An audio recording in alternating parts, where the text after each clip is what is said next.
I'm just on my way home from a first date, and he chose a location alarmingly close to where he lives and extremely far away from where I live. And fine, I guess. Like, he was somewhat passionate about the spot he picked, so I'll travel. And I'm walking home. Ooh, chilly. And he just texted me to say he got home safe. Like I had any doubt. They're not lonely enough. What age is too old to go clubbing? Okay, like I think there comes to a point where you should stay home, but like I'm not gonna be the one to tell you that. So go as much as you want, however old you are. Who cares? Just go. I'm in Miami for the first time. And the very first night was a great experience because our friend was DJing at 11, show 11. Our friend was DJing there, so we had the whole experience. We're trying to get into space, and they're charging us $100 a person. We're like so confused because why can't we get in? I tried to talk to this guy. I'm like, hey, like, can you help me get in? Like, da-da-da. He's the manager. He goes, I only let girls in that I know and that deserve it. I was like, what the fuck? How do I it's my first time in Miami. Like, can you just let me go into space without paying $100? And he was like, I can get you a discount to get you $60. I'm like, I have some friends. Can they get a discount? He goes, no, honey. Do you want the discount or not? I'm like, this place is insane. Like, I've been to a lot of different bars and clubs in my life, and none of them have been, number one, this much of a cover. Number two, like, so mean and like, I'm like, just like, oh, only hot people can come in. I'm like, am I not hot enough? You are hot. You're hot. I don't like Miami anymore. It's just not. All female clubs shut down because they barely make any money. And I know that might sound unpopular, but that literally is what tends to happen when people try to start these clubs. I've seen so much on social media recently about how women want an all-female club, but I do think a lot of places have tried to start those in the past, and they all end up going out of business. Even as a bi woman, there have been lesbian clubs that have tried to start all across the country in the US, outside of very big places like New York or LA, and almost every time the club ends up going out of business. Not enough people come, they don't make enough money. And so while I can totally understand this kind of fantasy of having this all-female club, the reality is that a lot of women are not going to go often enough to make that club worth it. They're also less likely to spend enough money to make that club worth it, at least frequently enough to actually keep the club running. Now, I've seen themed events like Sapphic Night or All Ladies Night where a bar or club might do an event that is all for women, and sometimes those have a good turnout rate, but that's generally more of a novelty thing. Like if you started a club specifically for that, like I said, it would just go out of business. I do think, just from what I've seen,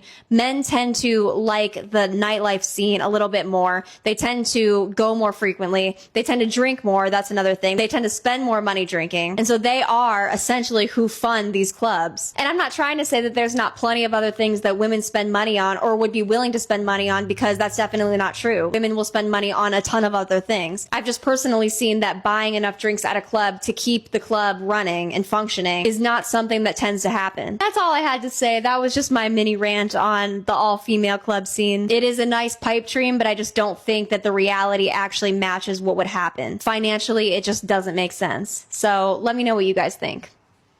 All women clubs can't survive in business because of the spending patterns. Men make money to spend on women. Women make money to spend on themselves, so they'll do other stuff other than buying a drink because they think men should buy them drinks. So now when you have all women clubs, a woman is not gonna pay for her friend's drinks. A woman is not gonna pay for her friend's bill alone by herself.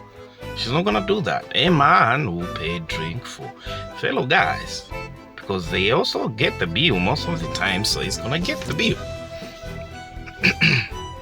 If you saw the other video, you have a woman that refused or couldn't get in space because it was costing her $100. She asked for a discount, which she got $60. And still she was insisting or asking on behalf of her friends that her friends be able to enter on a discount. Have you seen that? Do you think men operate like that?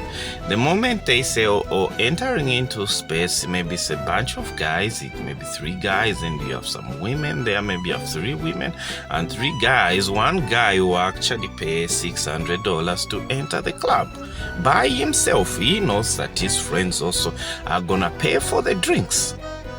So have you seen that? But do you see that with women, where one woman decides, oh, it's a bunch of us, you know what? Why don't I pay the entrance fee and you guys, you're gonna get the B side? So that doesn't happen. They always want to be splitting. So it doesn't make sense from the financial standpoint of view. So women won't spend as much, in as much as they want to drink expensive stuff. They don't want to use their money to pay. Could we say women are not making money or they don't have money? They do have money. They work, they do whatever they do, and they have boyfriends that give them some money, sugar daddies that give them some money. But would they still pay? No, they won't pay for that.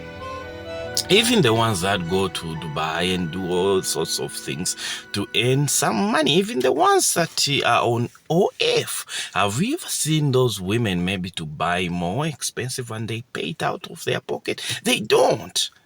Whatever they have, or whatever they are drinking so expensive, mostly is coming from the man's pocket.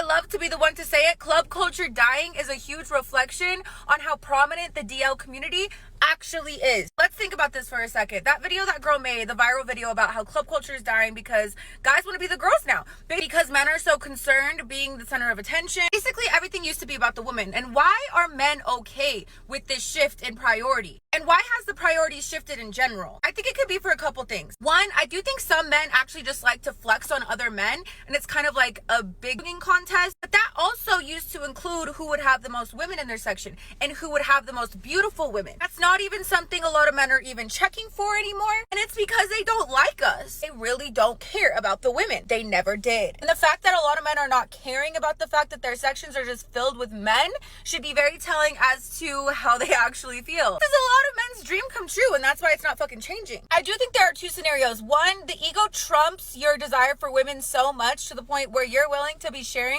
a bottle with 20 other dudes to feel important and to feel like you're in a space of importance, opposed to actually prioritizing being around women. And they want to feel important so bad to the point where they're all fighting to get one Instagram story of one bottle that they didn't even fucking pay for, or they're just DL, or they dislike men. And that's exactly where they want to be, and they're happy in their home. I have to say, I feel sorry for some of you men out there in the dating world, because it is 2025.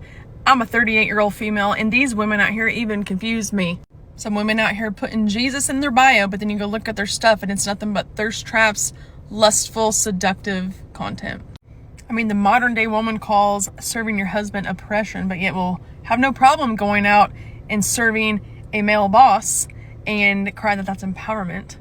And real feminine energy is not sexual marketing like the modern day woman might tell you. Y'all are getting seduction and femininity like completely confused. And I've said it before, but a lot of women have this long laundry list of unrealistic criteria that they want in a man, but yet they bring nothing to the table. And we don't talk about that. We tell the women, no, you are a queen, you will be treated as such, but we're not teaching women how to be wives these days. And I would go out on a limb and say that most of the women out in the modern day dating culture do not actually have standards. They have entitlement and accountability, a woman's kryptonite. Some of you ladies are going to die alone, still blaming men for the choices that you made.